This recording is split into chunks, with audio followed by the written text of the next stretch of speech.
10 Scariest Runways. For some seasoned travelers, this list could be potentially read instead. The 5 most exciting airports to land at, depending on your fear of flying tolerance. However, what about the geographical location and approach to the airport? We take a look at the 10 most exhilarating airports to arrive around the world. Some approaches weave around mountainous terrain and others involve short runways around water. Welcome to Brave Channel. You won't want to miss number 1, so make sure you stay until the end. Kindly subscribe to the channel and click on the bell button. Number 10. Hwangsho Yarutsquian Airport, Sabah, Netherlands. Perched on a precipitous, gale-battered peninsula on the island's northeastern corner, the airport requires pilots to tactically blustery trade winds, occasional spin drift, and their own uneasy constitution as they maneuver for a perfect landing on a runway that is just 396 meters long. Number 9. Toncontin Airport, Tegucigalpa, Honduras. Having negotiated the rough-hewn mountain terrains, pilots must execute a dramatic 45-degree last-minute bank to the left just minutes prior to touching down in a bowl-shaped valley on a runway just 1,862 meters in length.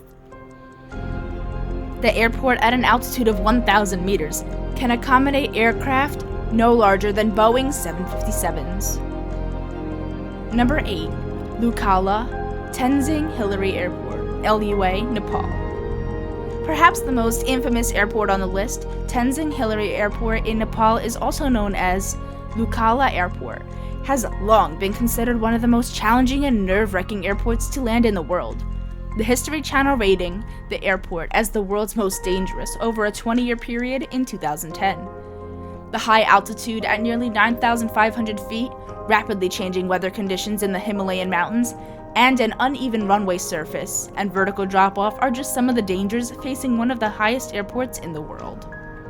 Number 7. Mandaria Airport, Fengchao, Mandaria. Wedged by mountains and the Atlantic, Mandaria Airport requires a clockwise approach for which pilots are specially trained.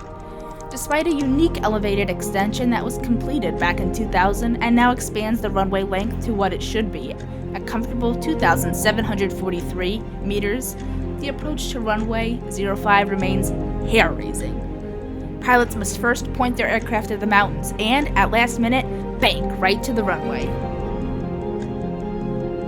Number 6. Princess Juliana International Airport, SXM, St. Martin. Another very well-known airport on the list that is infamous for pictures of KLM, Royal Dutch Airline Jumbo, jets landing over Maho Beach below. Although KLM no longer flies the 747 into St. Martin, large Air France and KLM wide-body jets grace the airport on a daily basis.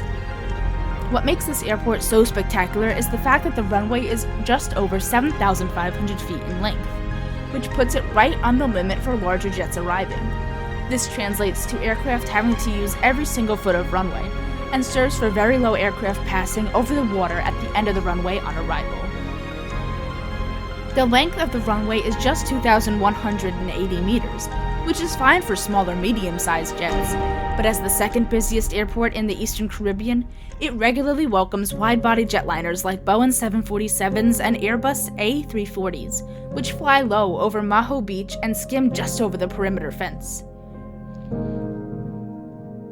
Number 5. Cristiano Ronaldo Airport, FNC, Madeira, Portugal.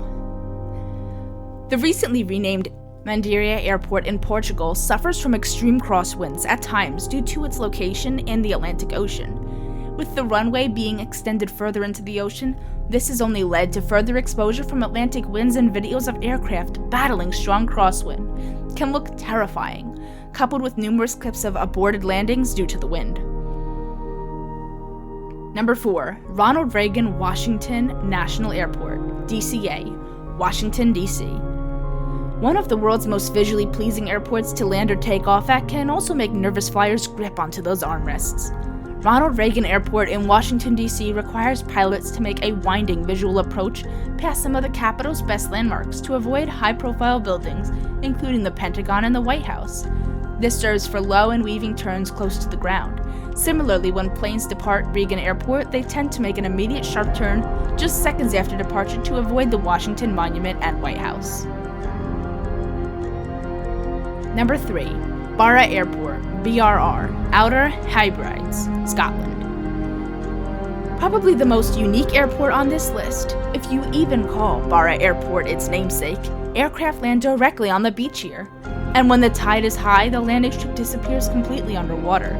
There are actually 3 runways here, all marked by wooden posts along the beach. And when visibility is low, it has been known that car headlights provide additional lighting along the beach runway. The airport is the tiny outer hairpin island of Barra, and it's made of a wide shallow bay onto which shuttle planes land, with the roughness of landings determined by how the tide went out. Number 2. Paro Airport, PBH, Bhutan. Fewer than 200 pilots are qualified to fly into Bhutan's only airport. Paro is also one of the few airports I would happily advocate and have witnessed all the passengers on the aircraft applauding upon landing. The sharp banking on the approach through the Himalaya mountains feels as though the wingtip is close to touching the mountaintops and comparable to a real-life roller coaster. Tucked into a tightly cropped valley and surrounded by 4,900 meter high Himalayan peaks, Bhutan's only airport is forbidding to fly into. It requires specifically trained pilots to maneuver and land through a channel of tree-covered hillsides. Number 1. Matkan Airport, MTK, Lesotho. This is more comparable to a landing strip than an airport, and mostly used for the transportation of medical and charity workers. At an altitude of 7,400 feet, the airport is coupled with a steep drop-off into the mountain gully below. The 399-meter-long runway is perched at the edge of a couloir at 2,300 meters. You drop down the face of a 609-meter cliff until you start flying, says bush pilot Tom Clater. The rule in the mountains is that it's better to take off downwind and downhill than to wind and uphill, because in Lesotho, the hills will usually outclimb you. Thanks for watching.